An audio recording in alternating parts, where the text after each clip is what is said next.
3 minutes. Thank you very much indeed, Chairperson. Can I welcome the work that we have done so far on this. I want to congratulate our rapporteur, Cora, who's done a terrific job with the other shadow rapporteurs in bringing our work together. I think this is a very important report, not least because this is the first report of any of the EU institutions. While the Commission is working on, as we know, a task force and is already involved in public consultation in this area, we will have a report which is a first, and I think it sets out clear priorities that we on ECON, on behalf of the Parliament, hopefully when it is adopted, will be able to address. And I think it gets the balance right between, on the one side, the question of financial stability, making sure that the hard-won regulation that we have put in place in the last decade in terms of reducing risk and making sure that the financial system is in good order works well at the same time with the innovations that are taking place within this space. And I think that is really important to get that balance right. That was a key issue for our own group, getting that balance between financial stability on the one side with recognising the extraordinary potential of fintech on the other. It is worth saying, as our rapporteur has said, that we are coming from not the best position in Europe. If one looks at where the amount of investment in this space has been in the last number of years, it's not ostensibly in Europe. Over 22 billion of investment happened worldwide in 2015. In the previous year, it was 12.5 billion.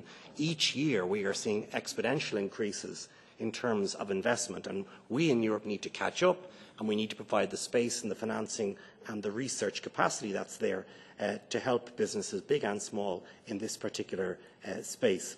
So I do think it is important that we also say that what we have established in Europe in recent years are a number of very significant hubs which have allowed this embryonic area to grow. In my own country, but other countries as well, we have seen very significant fintech businesses established, and that is important to recognise as well. I think the report and the amendments that we have considered really try to prioritise a number of areas. I won't take up the point that Cora has already made when it comes to data exchange and cyber security. But I think there are key issues that have to be drawn out, especially for regulators here. Regulators need to get up to the mark. They need to have the expertise. They need to be able to engage with the industry. We already have reference in our report to what's happened in the sandboxing area, whereby there is the right climate involved to work with businesses big and small to make sure solutions are there, that we learn from each other.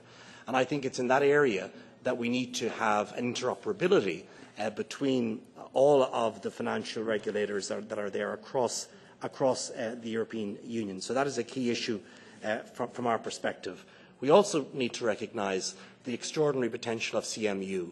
As a committee, we have been to the forefront in pushing the importance of CMU as part of Europe's fight back in terms of financing opportunities.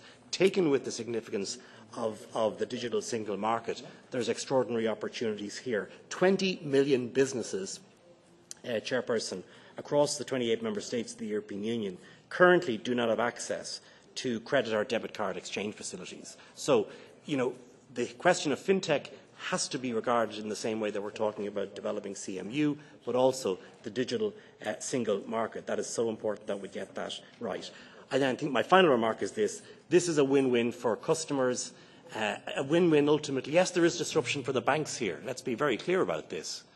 This technology is disruptive, but I think the disruption is all in favour of customers, ensuring that we drive the cost of transactions down and make sure that we have greater competition. That's good for business, it's good for customers, and ultimately good for financial stability, which has to be at the heart of all our endeavours. Thank you very much.